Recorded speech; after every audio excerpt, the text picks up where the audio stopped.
one rule. That one rule was that we can have full practices without giving up schematics. That didn't last too long. Hopefully, we're giving a mulligan on that one. Guys, I do hope that we're able to continue to do what we've been able to do the last 2 days.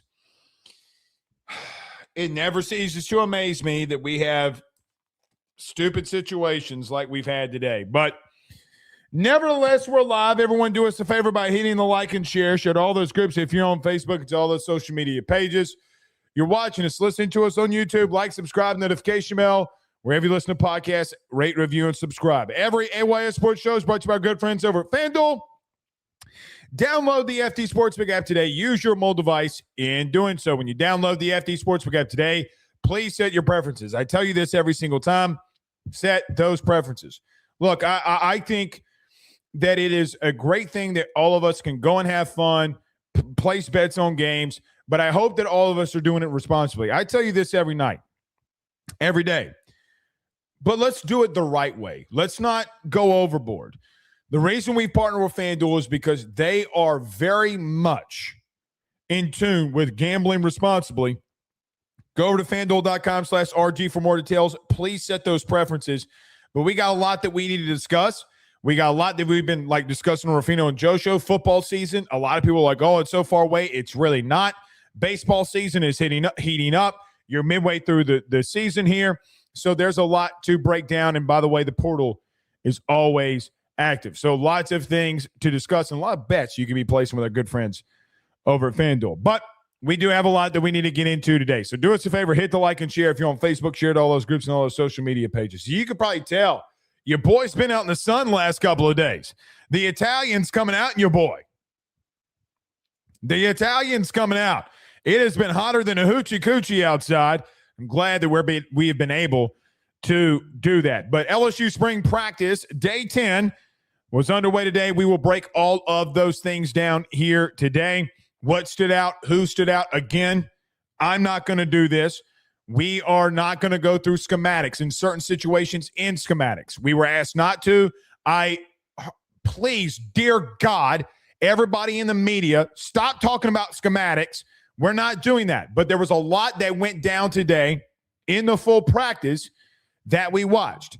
We were not going through schematics. We'll talk about individual position groups, individual players, and individual situations. We're not going to go through schematics, but I thought today was the best overall day for LSU football, bar none, that I've seen. Today was a slugfest. Today was buckle your chin, strap up, and it's time to go.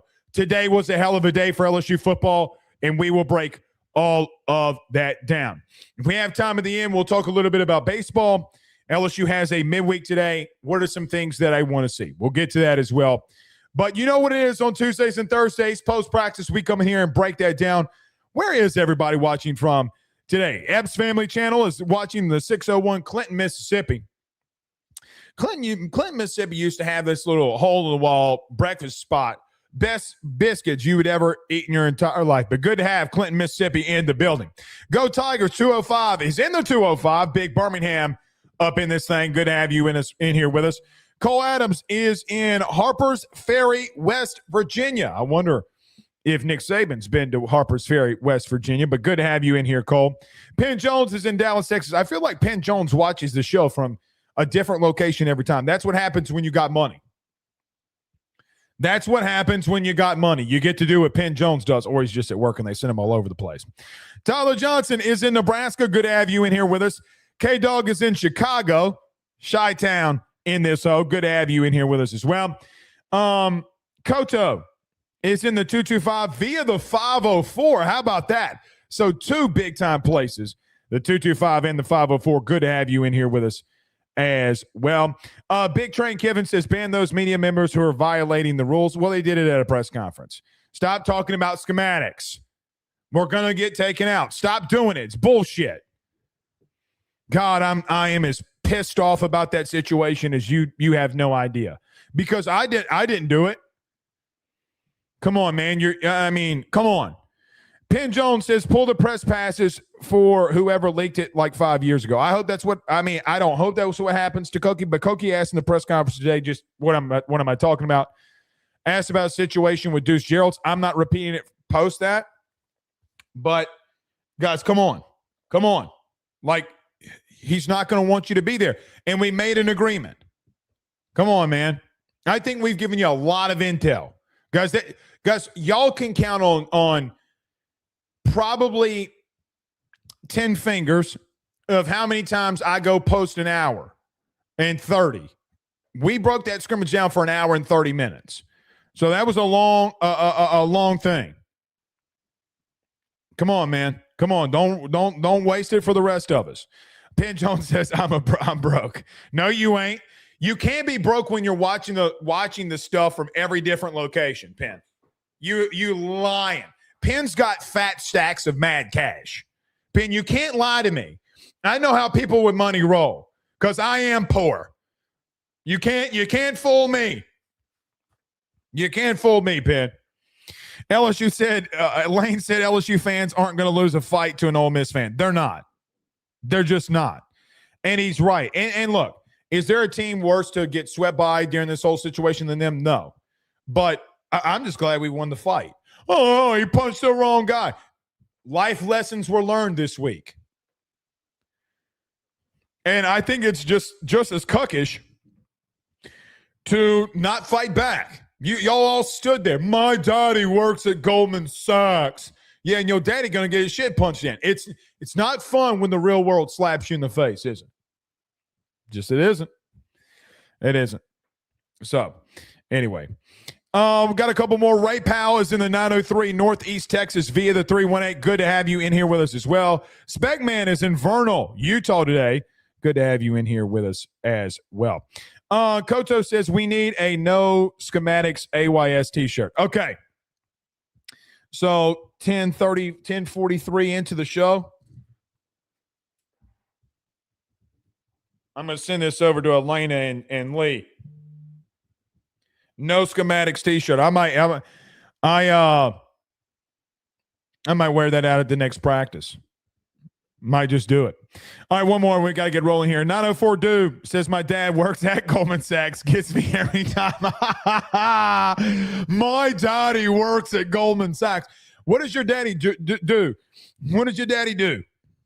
What does your daddy do at Goldman Sachs? Tell him that he needs to sponsor AYS because now it's kind of a thing, right? I have a Goldman Sachs business card, by the way, so I'm already giving Goldman Sachs my money, right? So I need you to talk to your dad. We need a sponsorship on the show, right? It's only fair. It's only fair. My daddy works at Goldman Sachs. My daddy works at Goldman Sachs. We need to put that on a t-shirt too.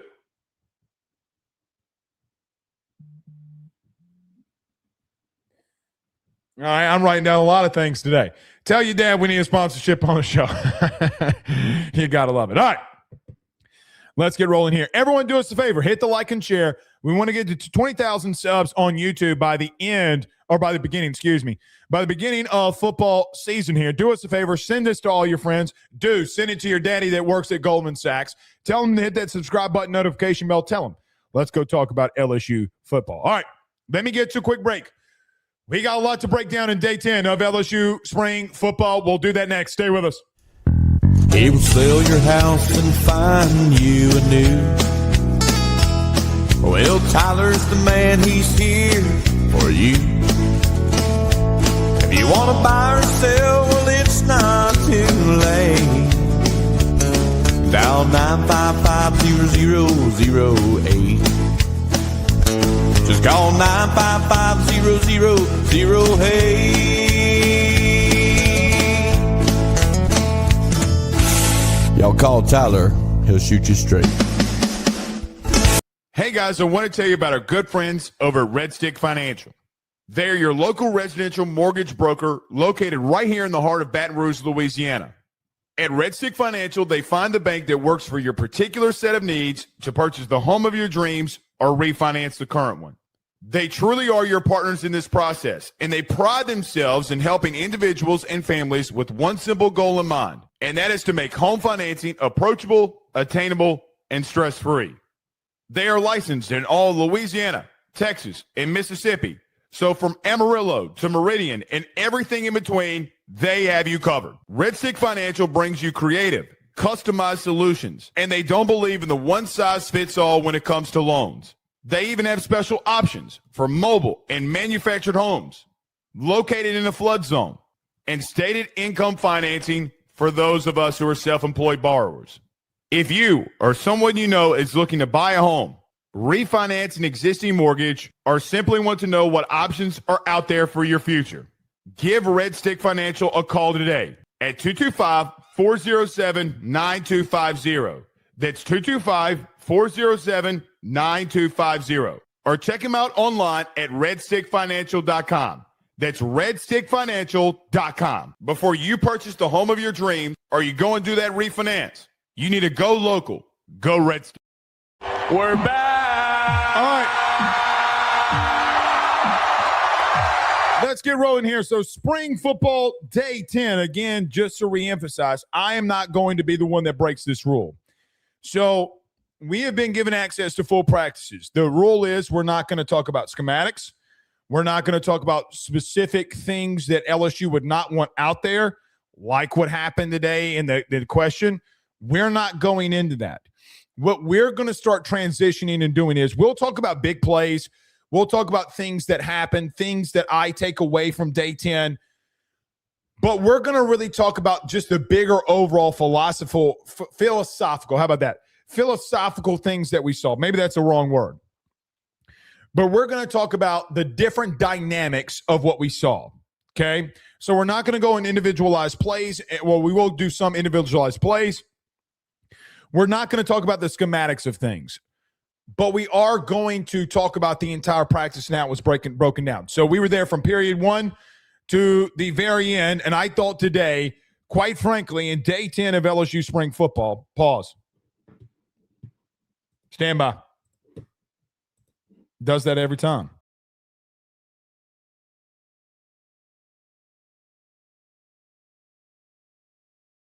Every single time we come out of a break, I think it's a software issue from where we stream this from. But I thought that day 10 of LSU spring football overall, from what I wanted to see, was by far collectively the best day that LSU has had as a whole.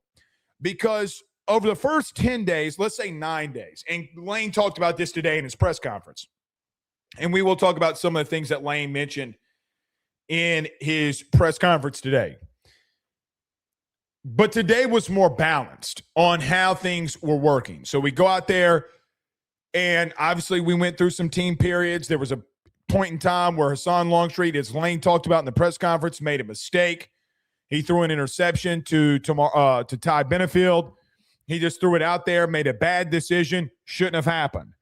And the start of practice, kind of in the beginning of it, was like, man, here we go again.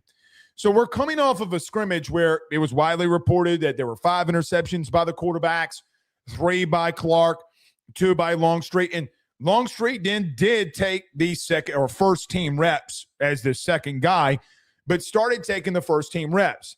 And I thought Lane's comments today were really interesting, talking about how, like, hey, you probably expected us to be a little bit further here in spring, but reminder, you didn't have Sam Levitt there. So as Lane kind of talked about today and kind of as today's practice went, there's nobody that holds them to a higher standard than he does.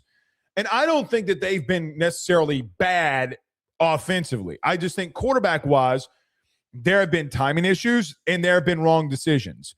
Now, if you remember on Saturday when we talked about LSU specifically at the quarterback position, it wasn't necessarily that they were making bad decisions. Like, I don't think – were there some bad decisions, like Landon Clark made a pair of bad decisions? Yes. Do I think that more of this, however, collectively as a whole was timing issues? I do. But you come into day 10, you roll out there, and there's a bad decision by Longstreet, and it gets picked off again. And you're talking about 6 interceptions, in 2 days, regardless of how many quarterbacks are going out there. That's not a good thing. And to be quite blunt with you, was the reason why I asked Lane about the secondary and the length.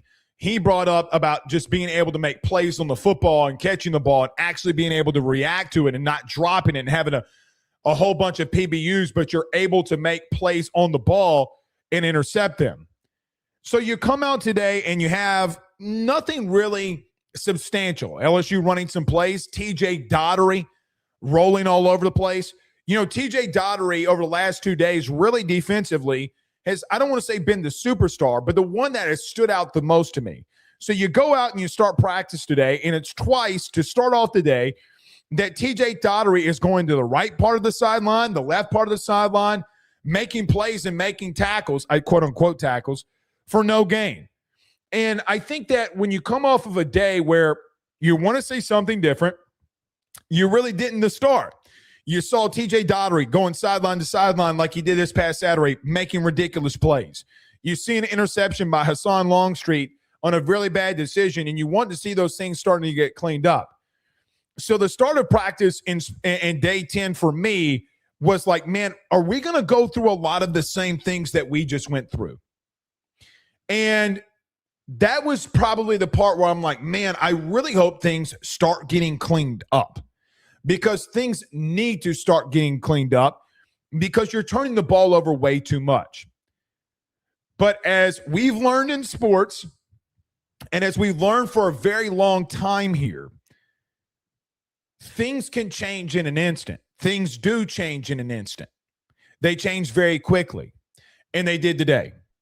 So when we go out there, you have a turnover by Hassan Longstreet. I'm not going to say really, I don't even know what the wide receivers were running. He just kind of, I guess, tried to throw the ball away, and Ty Benefield was there, and the ball got picked off. But there were situations where I thought that he looked good today post the interception. So as we break away from team period, you go into individualized drills. So we're going to wait a minute before we get into the 1v1s via the offense and versus the defense, and how I think things got a lot better today in day 10 as they've been transpiring over the last 9 days. But I really did think going into this, like, man, we're gonna be in for another day like we have been. We're gonna go through some of the same things that we had, and maybe I should have known. Maybe I should have let the day play out the way that it did. But a couple of, I would say, quote unquote, house cleaning notes. Whit Weeks was out there in pads doing some individual work. There was a lot of situations where along the offensive line, they were getting guys a lot of look in individualized periods. Trey Wilson, who we didn't see a lot of Saturday, we didn't see at all, was doing a lot of stuff. And I just continue to walk away with, and I think Lane kind of said this today, but he didn't say his name. Guys, Trey Wilson in these individualized periods and 7-on-7s and things like that, Trey Wilson has probably been the receiver that we've needed to see the most. The Florida transfer has done some absolutely amazing things. Now, he hasn't been in team periods. He wasn't really in the scrimmage. So we haven't been able to see Trey Wilson. Hey, what does it look like when number 3 is on the field and you're able to get him the football? We've seen Trey Green. We've seen Jackson Harris. We've seen Winnie Watkins. We've seen Jace Brown. We've seen that core nucleus of guys.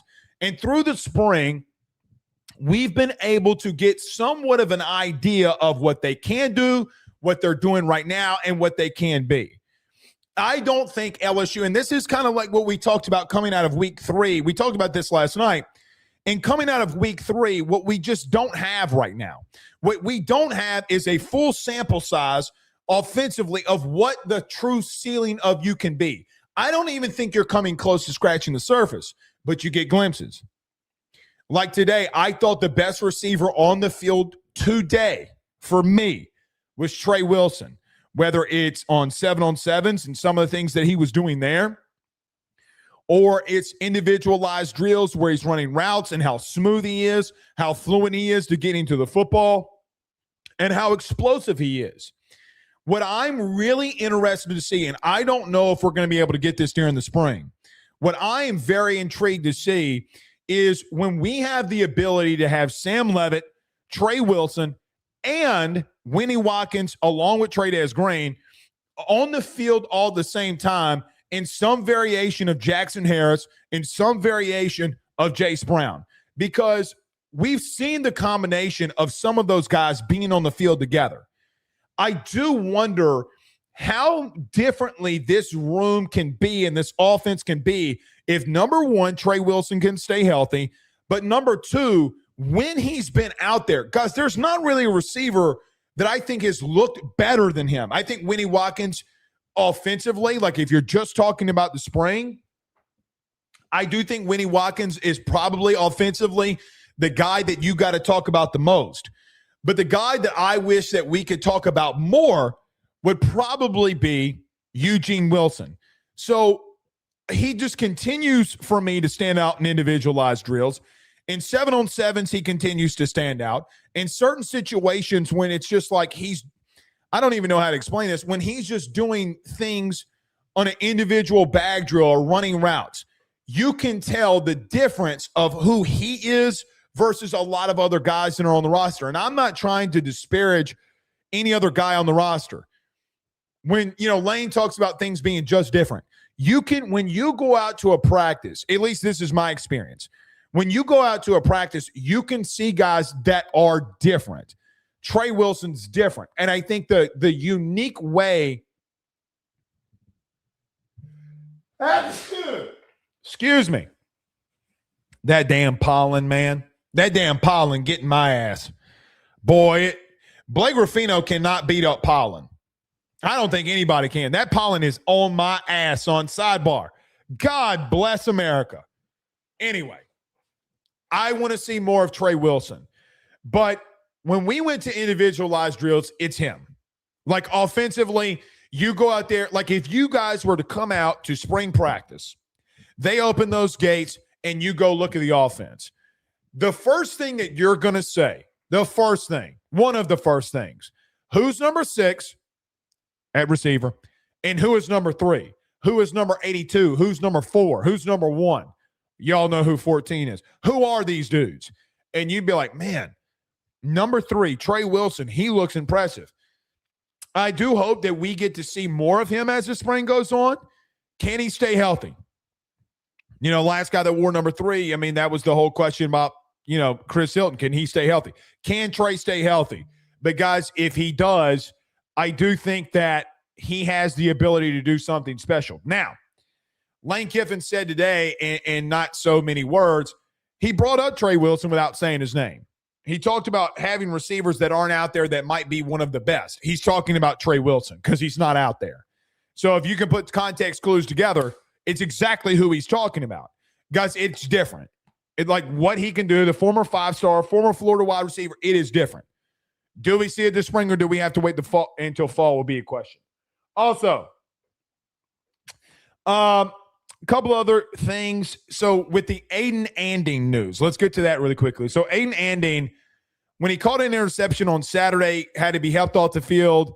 Lane Kiffin confirmed that Aiden Anding tore his Achilles and will be out for the season. Something we didn't know was that Aiden Anding had a season-ending injury last season. I did not know that, for what it's worth. But the cornerback depth during individualized drills is something to pay attention to. Now, last year, you didn't get hurt a lot there. You had DJ Pickett, Mansour Delane, and PJ Woodland, along with Ashton Stamps at times in the very early part of the season where you had guys there. Right now, the 4 guys that you would probably have would be Jackson, DJ Pickett, Haven Finney, PJ Woodland. Like those are the 4 that you probably feel the most comfortable with. And the 4 that you would probably roll with. Now, the way schematically you do things, I don't know how much depth necessarily you need at that position. Because as Lane talked about in the question that I asked him, and we'll get to that in a moment, because you're playing 3 safeties and Sean Spears plays that nickel role, that star role, because he plays it, you're only really using 2 corners at any given time, too. So you do have backups, but there is a lack of depth at corner. Now, especially with Aiden Anding, who, as Lane Kiffin brought up today, was an MVP for the defense on Saturday and deserved it after 2 interceptions. So going through individualized drills, it's very apparent that there is a lack of depth there. And you can't really go into the portal now that there's a corner that's out there that, did go in the portal in December and is still out there. You can go and get, because technically if they went in the portal and they're still there, you can go and get them. I do find it interesting to see what they will do there. I don't know. Like, I don't know what they're going to do at corner. God forbid you have an injury. God forbid you have 2. That room does not have a lot of depth. They have a lot of high-end talent, but not a lot of depth. Again, your guys, dudes are going to get hurt. And like Mansour Delane had to come out for plays last year. PJ Woodland had to come out. DJ Pickett had to come out. So you're going to get hurt at some point. You're going to face adversity.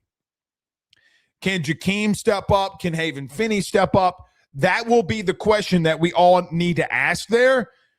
But I just felt like with Aiden Anding out, even though it's one guy, the lack of depth there is concerning, just because, and not because of a talent problem, mainly due to a numbers problem, right? Like, you don't have a plethora of numbers there. You don't have a lot of numbers there. So it's going to be interesting to see, and we really need that position room to stay as healthy as possible moving forward. I thought in individualized periods, again, I thought that I think Steph Green really surprises me when I see him. The big defensive tackle from Clemson, I think, has done some impressive things. Now, he hasn't been in these team periods, wasn't in the scrimmage, and has done some individual work. He did some one-on-one work today in pass rush, and so I am interested to see how he looks. He continues to stand out to me. But again, today, I keep getting blown away by Deuce Gerald's. There's nobody that I think, for me, that just guys, he's 0 to 100 all the time. There's no in between with him. I think some other individualized stuff, guys that stood out. I thought Zach Grace stood out in the big number 44. I thought Trey Dez stood out. I thought that TJ Dottery along with Deshaun Spears stood out. Those are some guys in individual drills who really had an impressive day. So we go from a small team period into individualized drills, kind of some cleanup things there as we move along.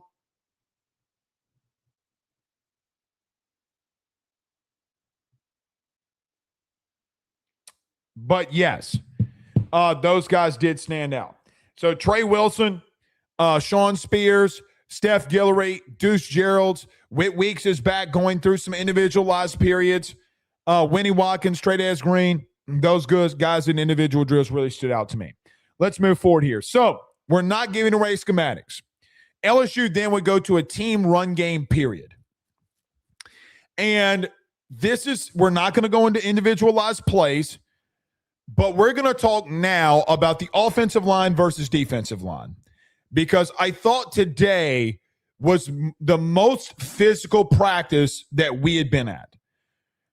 A lot of times when you go up against, or you go into these run game periods, the defense normally wins. The defense for LSU has been winning a lot. And in them winning a lot, I think that there have been some thoughts of how much does defense know what's coming? Is this offensive line struggling? When is this offense going to really respond?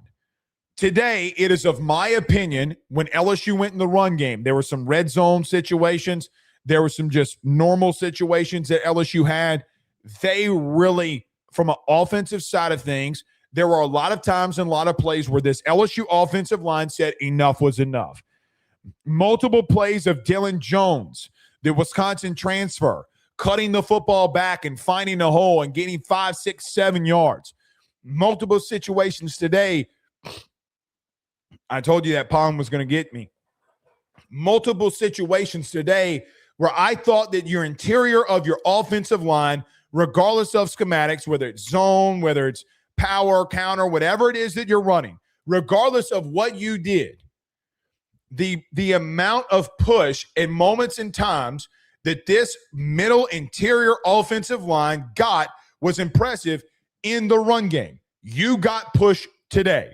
Now, the panic will be, well, Blake, what about the interior defensive line? Well, they have been doing very good through 9 days. Today, that interior and just really offensive line in general stood up. Now, Lane Kiffin brought up today in his press conference that there is not a room that went from where they were to start to where they're going right now. And there was even a situation in a team period where Hassan Longstreet had a lot of time. He's just sitting there trying to find open receivers. The protection by the offensive line was elite. They were able to lock things down. And quite honestly, Longstreet had to scramble and go make a play because, well, there's nobody open. And that's fine. And that is going to happen. But the thing that I took away from that was the offensive line locked this defensive line down. But the run game, they really leaned today. There were multiple plays. There were some plays in there where there were some no gains. Like ball was on the outside. Deshaun Spears made an incredible play, stopping the run. But Dylan Jones really made himself known today. There were multiple times that number 13 would cut the ball back and hit a hole and go get 7, 8, 9 yards. There were multiple times today where he would put his head down and say, enough is enough. Let's go and get 7 yards, and there's nothing that you can do about it. There were multiple times today where I thought Bo Bordelon put his hand in the dirt and said enough was enough, along with Ball, along with Moore. Guys, they got really good push. They got very good push. The hairs on my arms are literally standing up. This is by far the most physical your offensive line at LSU has been in 24 months. You go into a run game period during practice not knowing what to expect, a situation where you haven't really been able to see it in the access that we've had, which, not complaining, you have not been able to see this offensive line really try to take it to this defensive line. And Dylan Jones on cutbacks are finding a crease and putting his head down. And guys, we're talking about touch. We're not talking about you bringing guys down to the ground. You're lining up and saying, hey, we're taking it to you, and there's absolutely nothing that you can do about it. And they had success. Now, understand something. The defense knows that you're running the football. They don't know where. They don't know how. They don't know the schematics. And yet, you're able to line up and get push. What happens when Dylan Jones has to be tackled? What happens when the defense doesn't know? The opposing teams that you will face, what happens when they don't know what's coming? What happens? I thought that this interior offensive line, along with Dylan Jones, had one hell of a day. It was refreshing to see the level of push that you did. And let me tell you this too. In the run game, in the red zone, which I'm not going through the schematics, the truth of the matter was today is that your offensive line lined up and said, we're going to pop you in your shit, and there's nothing you can do about it, and we're going to go in and score. All right. Okay. Which leads me to this. Bo Bordelon. Yes, that Bo Bordelon. Hello. Hello. I don't know what has happened to Bo Bordelon during this offseason. No clue. Is it the transition of Lane Kiffin, Eric Wolford, Charlie Weiss, James Craig? What is it? What is it? I don't know. I have no clue, and I don't give a shit. 67 has had an impressive camp. Guys, they leaned on this defensive line. They leaned on this interior defensive line today. You had a rotation of everybody not named Steph Green that went off in there, and they got pushed around. They got pushed around today. Now, that will worry people. If it's your first time watching, it will worry you. Oh, shit, this defensive line. It shouldn't, because on Saturday, they couldn't do that. They didn't do that. There have been times in camp where they haven't been able to do that. It's now becoming tick for tack. You got me the other day, I'm going to get you today. You got me last week, I'm going to get you this week. That interior of the offensive line has gotten push, and they've gone in the red zone, and they've gotten push. Dylan Jones putting his head down, physically getting into the end zone. You can't stop me. There are simple, I almost went schematics. There are simple base runs in your offense that Dylan Jones isn't getting touched until 6-7 yards down the field, and TJ Dottery's got to come from the backside to touch him. And to be blunt with you, if it's just two-hand touch, that's fine. If it's tackle football, I don't know if he's not going for 7. So to break this run game down, I thought that the offensive line today in day 10 had the best day that we've seen an LSU football team have in the last 24 months. Now, you can say, well, Blake, you're just living in the moment. You're living in a situation where you got a new coach, new offensive system. Very well may be true. But the last 2 years, we saw a team that could not line up and run the football. They couldn't do it. Right now, I'm seeing a more athletic offensive line that's able to get vertical to the second level and is able to get push. I'm seeing a running game and a running back room that is finding the holes, whether it's just going on the play side or cutting the ball back and getting vertical in the run game. It's what I'm seeing. And I don't think that your defensive line is built with a bunch of pushovers. I don't. What I am seeing is finally you building and have built something that during the transfer portal, a lot of people worried about was the offensive line, that unit that you were worried about the most came out today in a run game period and said, come try to slow us down. You can't. You can't. Now, there was a period in time in the run game period where they hit the defense with a play action and Jackson Harris on a deep drag scored a touchdown. But it was kind of a little bit of a funny moment, right? You're in a run game period. But this offensive line took it to him today. They took it to him. And I think Bo Bordelon, Jordan Satan, Braylon Moore, Ball, Weston Davis. Weston Davis. Hello. Guys, they took it to him.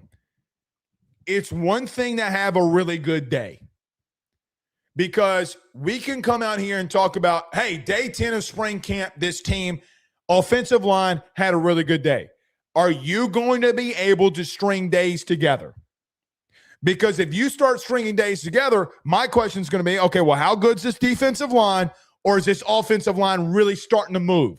Because the physicality that they're bringing, the level of verticalness and cutbacks in the running back room doing as good as they're doing, what are we truly seeing?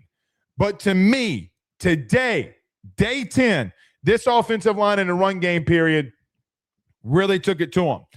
There were 3 times today that I would just say, whether it's first or second team, that you had multiple touchdowns. Barry, Jones, that's not being in the red zone. When you did get in the red zone, you had a pair of touchdowns there as well, where you're just putting your head down and there's nothing special about it.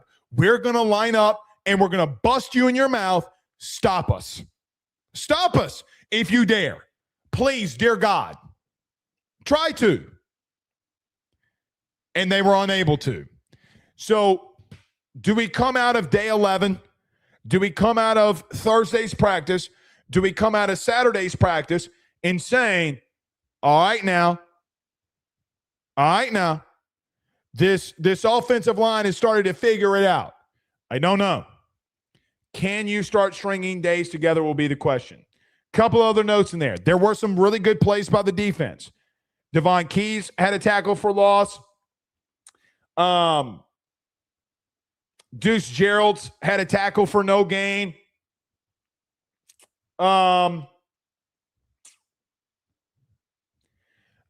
And there was a really good play made by Don McKinley that gained a couple yards, but he shed a block on the second team and made a really good play. It's not as if that it was like complete annihilation. There were still some good plays in there defensively. But it is, for me, the reason why I think I have reacted the way that I have is just mainly been to the fact that the last 2 years you've been in the hundreds in rushing, and it's just really something we hadn't seen. You know, like we haven't seen this. We haven't seen this level of physicality. Can they do it more will be the question. We'll move to another team period here. Still being in the run game. LSU went down to the red zone. I know others in the media asked about this. I am not doing it. Go listen to the press conference. Where there's some unique things in the red zone that Lane Kiffin did. Who would have ever thunk it? Because there were a lot of things that happened today. A lot. You were very versatile in the red zone.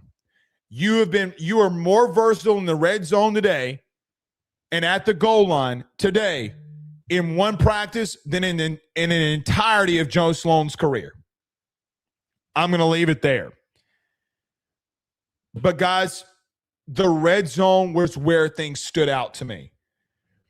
You lined up and just said, we don't give a shit and we're going to go right at you. There was nothing. Schematically speaking, were there things to point out? Yes.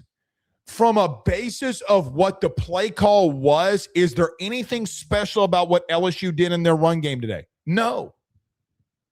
There's not a damn thing that happened in the red zone today when you're trying to run the football. There's nothing special about it. The truth of the matter is you had tight ends, offensive line that said enough is enough, and we're going to go and score. And there today for the defense, there was just nothing that they could do about it. They have been winning through 9 days. Through 3 weeks, this defensive line and this front seven has flat out won. Today, there were moments in the red zone. There were moments in just normal team run periods that they couldn't buy a stop. And I like the tick for tack. I don't think that there's anything wrong for that. I think as we talked about last night, you're just seeing a team getting 1% better every single day. And today, you might have found your left guard. I mean, Lane was asked about Bo Bordelon. Well, here's the truth. Truth of the matter is that, well, Bo Bordelon got put there. We changed some things up. He had been doing good, and he ain't coming out right now.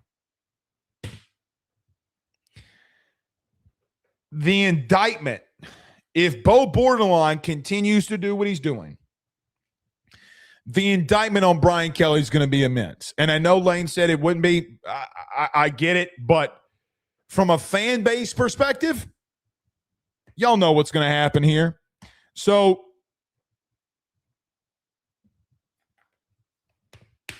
I love what I saw from the run game of the offensive line. I love what I saw from Dylan Jones. And let me tell you this right now. Harlem Berry's going to play. Okay? Harlem Berry is going to play. This Dylan Jones kid can flat out run the football. He can flat out run the football. He has shown through now going into 4 weeks, he has shown very good vision. He has shown to be very good in the pass game. He has shown to be very good in pass pro. There hasn't been an area where Dylan Jones out of Wisconsin has not been impressive. So to Stacy, who I think this kid Stacy's a steal. I like him a lot. To Guillory, to Barry, Harlem Berry's just flat. Guys, you can't keep him on the sidelines. Harlem Berry's flat out going to play. But is Dylan Jones that thunder to that lightning? Can Caden Durham find his way and find reps? Because right now, after Saturday, after today in the run game period, number 13 is going to play because he's got good feel of the blocking scheme. He's got good feel of this, like, hey, man, there is nothing to cut back right now, and I got to put my head down and go to work. I'm making a joke here. It's time for daddy to go eat. Time for daddy to go eat. Man, it was an impressive day. A very, very impressive day by this offensive line in the run game. LSU would go to 7-on-7. Again, we're not going to talk about schematics here. Here's just the truth. Trey Wilson is a problem. Trey Wilson is the guy that we need. Look, we need to see Sam Leavitt, right? Like, quarterback play is quarterback play right now. Quarterback play has not been up to par to where it needs to be. I think we're all there right now. It just hasn't. So I know that there have been some fans that have come out. I've been the one that, look, call this cocky, call it conceited.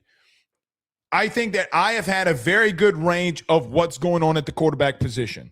When people were telling me that Jaden Daniels wasn't any good, when people were telling me that I just don't like Garrett Nussmeier because he turns the ball over too much, I think we've had a really good range of quarterbacks. You're turning the ball over too much.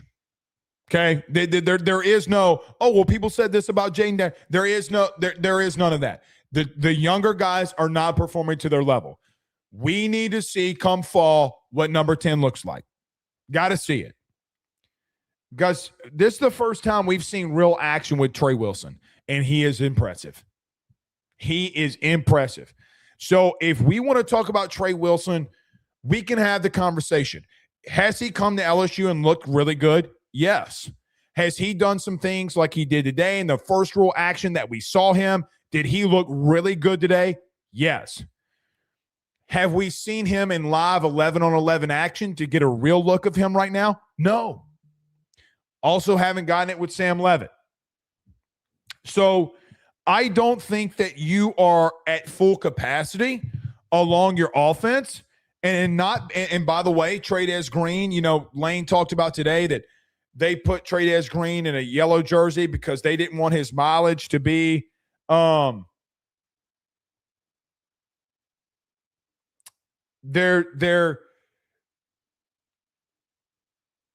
excuse me. Sorry, I had like 9 text messages in a row, making sure everything was okay. They don't want his mileage to get too much. I don't know. I mean, they're probably limiting Trey'Dez because of they don't want his big ass getting hurt, and I'm okay with that. But we kind of know and have seen so far what Trey'Dez can give you with this team. We've seen them utilize him. We've seen them throw him the football. We've seen that. We've seen glimpses of Lane and Trey'Dez. We haven't seen what it looks like with Eugene. And not seeing it what it looks like with Eugene, we haven't gotten a full look. Now, we haven't gotten a full look because of Sam Leavitt too. But today we got a 7-on-7 period where there are 4 times where there are 5 times where where Eugene Wilson or Trey Wilson, I guess I don't have to put the third, but Trey Wilson's getting thrown the football, and it is like, damn. Like, this kid's really good. So I thought 7-on-7 period, there's a lot to break down there. Winnie Watkins got a lot of touches. What else do you want me to say about Winnie Watkins? But the guy that stole the 7-on-7 period today is easily Eugene Wilson and some of the great things that he did. Also, excuse me, I need to answer this.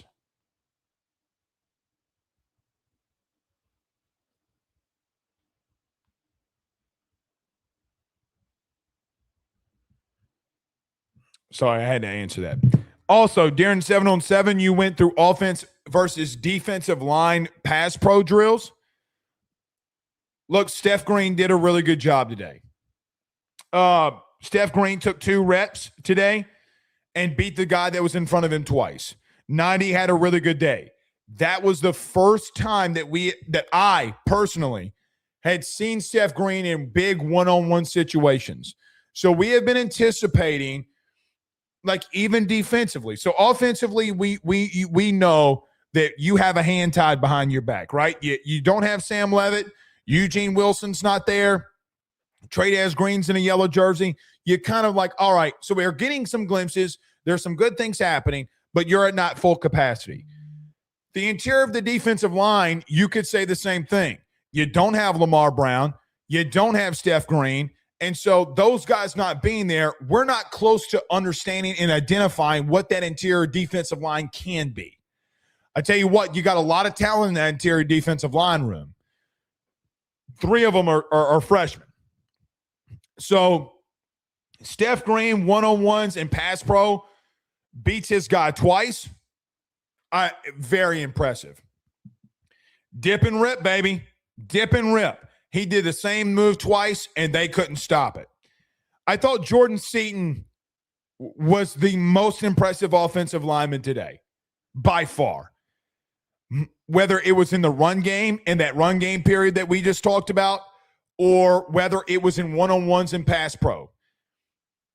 Dylan Carpenter and him did have a battle where Dylan Carpenter won one. A little slippage by Seaton, but he made up for it in the very next rep by not getting. Prince Will Yellen versus Jordan Seaton is the biggest and best battle that we've had in camp the last 5 years. First round dude versus first round dude. And Jordan Seaton is impressive. He is, look, Will Campbell is a top 5 pick, deserved to be a top 5 pick, and I am not trying to throw shade on Will at all. Will is a fantastic player and will continue to have a great and long career in the NFL. Jordan Seaton is on another planet from an athleticism standpoint. He's long. I mean, he's lost some weight. He is physical. Him and Prince Will are going at it. And guys, he just continues to win. I can count on 2 fingers the times that I've personally identified Jordan Seaton losing reps. And guys, how many? 1,000 now? I mean, he is as advertised. So I thought he stood out in pass pro. Deuce Gerald's won 2 reps too in pass pro. So one-on-one pass pro, I mean, he just, Jesus. I mean,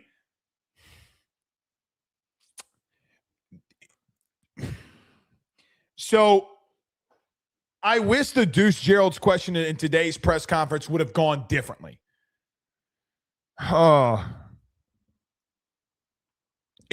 Because it happened before I got the microphone at the press conference, I deviated my question. We have got to get Lane on record in stating more about what he thinks about Deuce Gerald's. I know that he said today that he just continues to create havoc. Guys, that doesn't put it into context. Like, it's not putting it into context. He won a lot of reps with the 2s today in the run game period. We talked about the tackle for loss and the tackle for no gain that he had. And then he's winning 2 reps in pass pro. There is nothing that he does at 95% speed. Everything is at 100. Look, I don't care what happens this season with Deuce Gerald's. I don't care. I don't care what happens. Here's what I know for 1,000% certainty.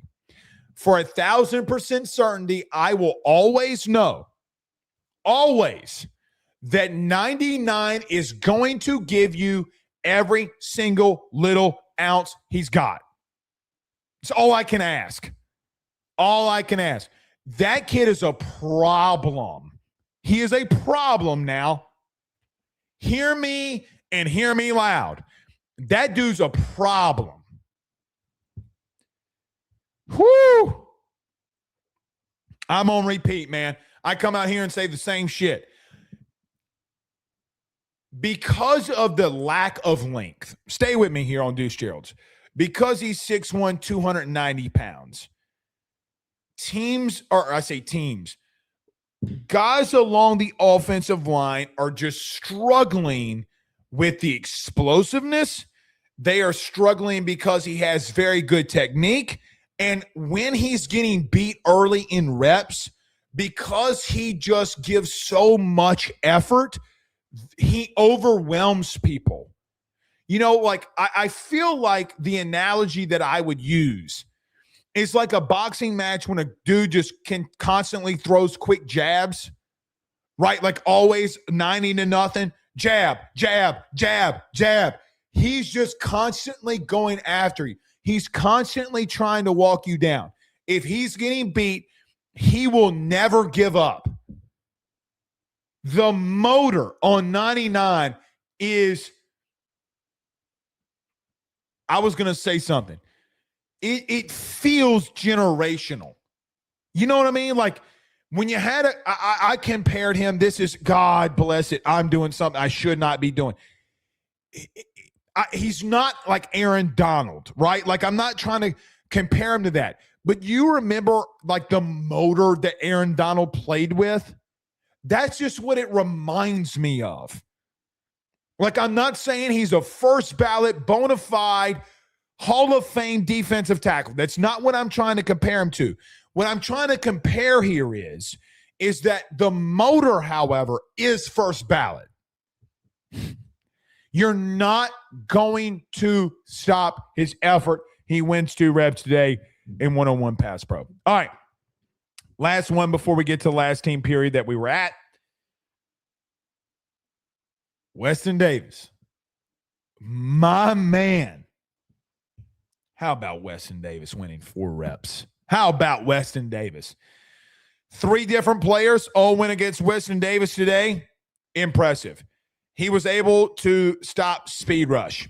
He was able to stop a bull rush. He was able to stop an inside rush. He did lose a rep today, and the 4 that I saw came from the outside and just speed beat him. 75 continues to impress. There's a reason he's still there. Guys, we've seen Lane and company pull players who they believe is not ready. That is why you saw Bo Borderline go at left guard. I'm not saying Weston has done a great job, but I don't think he's done a bad job either. He's getting better. And so does 75 put another day together. Here's what I tell you about Weston Davis. He's much better in the run game than last season. Much better. I thought when LSU in that run game period went in the red zone, he made people feel it. And as much shit as he took last year, I hope he continues to impress, and he did a really good job in pass pro. All right. The one team period that we saw, almost did it again. LSU started off the day by getting Harlan Berry the football. Guys, it was let me make sure. You had 3 runs that we saw in 11-on-11 team period, meaning you could throw the ball and run the ball. You had Harlan Berry, who got touched after 6 yards on a play. It's just the C's parted. TJ Daugherty again on a stop. TJ Daugherty's all over the place. But guys, it's just it kind of encompasses today about what happened in the run game. You would have a QB run, not going to say how, that would go for 7. I feel like today that the entire day we just saw this offensive line get pushed. And so you started off team period today. You had a big run. I say a big run, guys, that 7 yards is a 7-yard run. You had a quarterback run that went for 7 yards. Guys, it's a 7-yard run. They just, you come out of a team period, a run game team period where you ran the football really well. You go into an 11-on-11 team period where you can throw and run the ball, and you're doing it again. The interior offensive line had a great day. That's what I'd say. We take these, if you're listening to us, if you're listening to me, I like to take these in 1-game sample sizes or 1 scrimmage or 1 practice sample sizes. I need to make sure we say this collectively as a whole. We can come back out here on Thursday and say, it was shit. Offensive line was shit. So I don't want to pump you up so much that me making you think that we're winning a national title here. That's not what I'm trying to do. But again, I'm able to. I don't know about y'all. So hear me and hear me now before I make this final statement along the offensive line. I don't take today and go and make an emotional, rash decision by saying we're going to win a national title. That's not what I'm doing. You can have good days. Today, you had a great day. Whether it was the run game period or whether it's team period, you lined up and smacked that ass. Licked it, smacked it. Pause. But you did. So you're coming into two periods. Did you just have a good run game period? Is that what happened? Right? Like, okay, cool. You had a good period. Sounds good. But then you lined up in that hole one more time and smacked that candy ass. That's what you did. 7-yard runs make me emotional. That's what you did. You had a busted coverage, so nobody on Jace Brown. I don't know what happened there. I couldn't really tell. Jace Brown went for a touchdown, was not covered. Mistake, busted coverage, did go for a touchdown. Really the first mistake that we've seen this secondary have. Now I'm going to get to the secondary in just a moment before we get out of here. Fahim Delane was in for Ty Benefield. And he was in for Ty Benefield in some situations. They're giving some guys some rest. I don't know if it was him or what was happening. I don't know. I don't know what happened. Like, have no clue. There was a busted coverage, however, and you scored a touchdown. Look, there was another interception that happened from Landon Clark in the team period where you had a defensive lineman who did some things. And look, man, just all in all, I mean, like, quarterbacks just continue to have problems. So, look, man, I am a stickler for turnovers. I'm going to end it there. I'm a stickler for turnovers. They got to stop turning the ball over. They got to stop turning the ball over. You're not ready.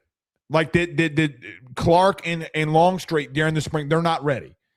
So it doesn't mean that they're not going to be ready. I think Hassan Longstreet has all of the tools. He has every single tool in the tool belt. It's getting him to make better decisions and get better timing. So you had a busted coverage, you had an interception, and then we were done. I just think all in all today, the offense won. So to recap this entire thing before we get to some super chats, I think today was an offensive day minus the turnovers. If we can take out, this is what I'd say. If we can take out the bad mistakes and bad situations from the quarterback situation, the offense would have won the day, bar none. You ran the football effectively. You dominated along the line of scrimmage today, and you had a really good day. Quarterbacks have still got to continue to progress. Guys, I mean, you have 7 interceptions in 2 days. Mr. Blake, it's just practice. Shit. You know who else had interceptions in practice? Garrett. And then he had double digits of them during the season. You know who had no interceptions during practice? Jaden Daniels. And he won a Heisman. People think that practice doesn't translate to the game. You're smoking if you believe that. You're smoking stuff.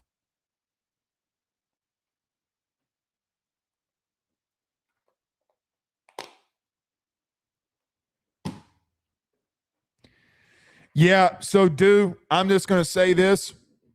We're not supposed to do this. We're not supposed to do this. I mean, if others are doing it, Jordan Ross was the one who had the pick. We're not supposed to be doing that. It's not going to come from me. I knew this shit wasn't going to last long. People can't keep their mouths shut. They can't keep their mouths shut. Jordan Ross had an interception today on team period. He's a defensive end. You make the determination. I mean, look, it's a bad throw. There's nobody literally around Jordan Ross. Nobody.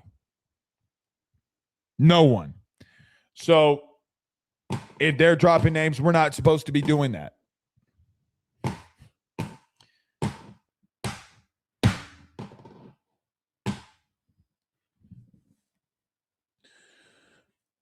Oh.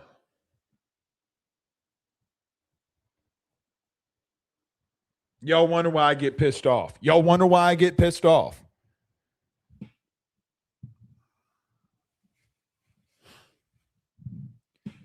So what's going to happen if our access gets cut?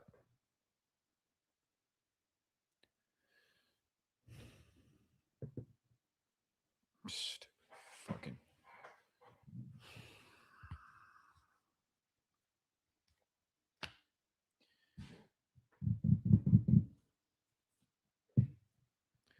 Anyway, let's end it up here.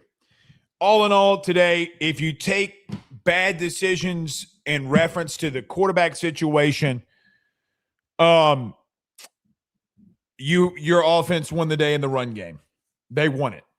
You just got to start making better decisions. Here's what I'll say as we end it here.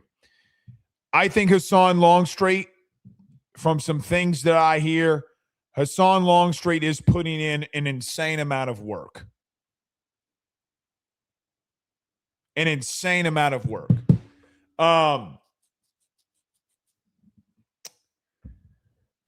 I think Hassan Longstreet is going to be a fantastic quarterback. I do. I legitimately do.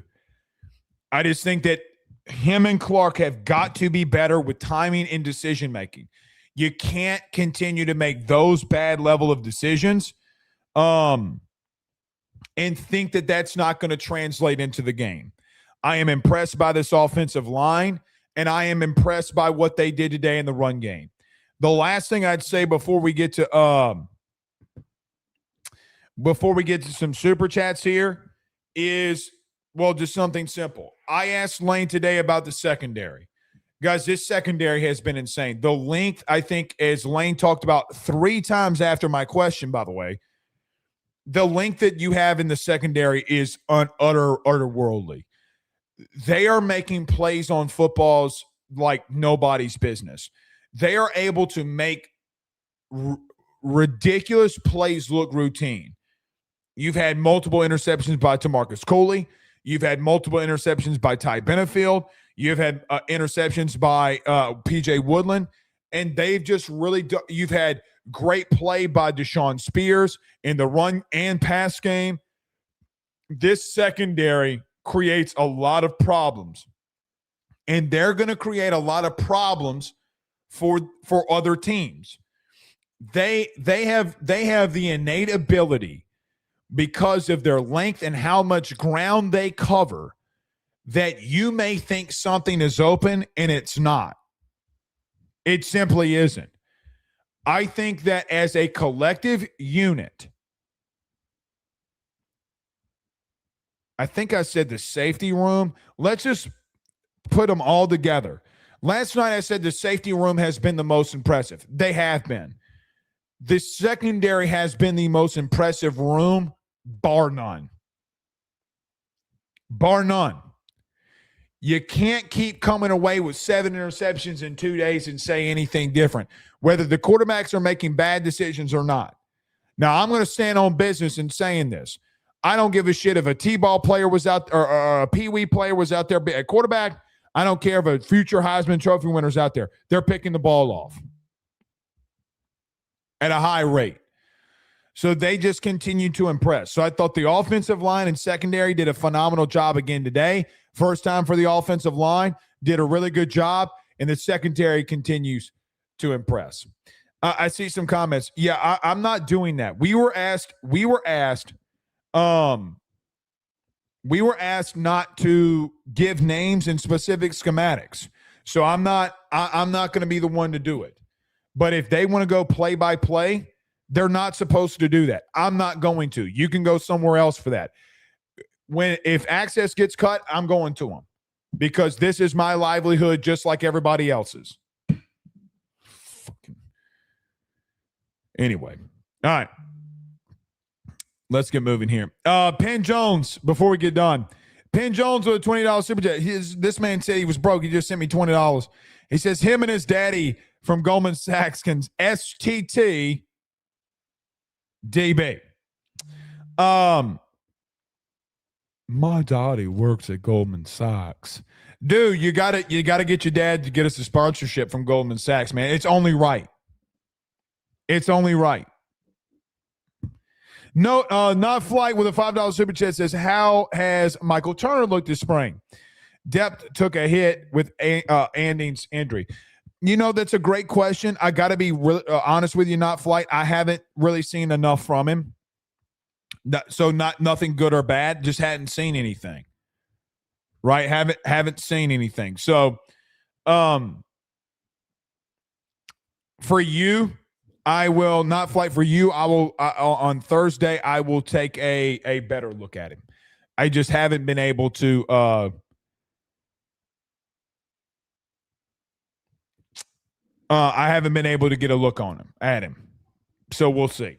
We'll see. All right, I got to roll here, guys. Y'all have a great, blessed day. Y'all have a good one. We'll talk to y'all soon. We'll talk to you tomorrow. Peace.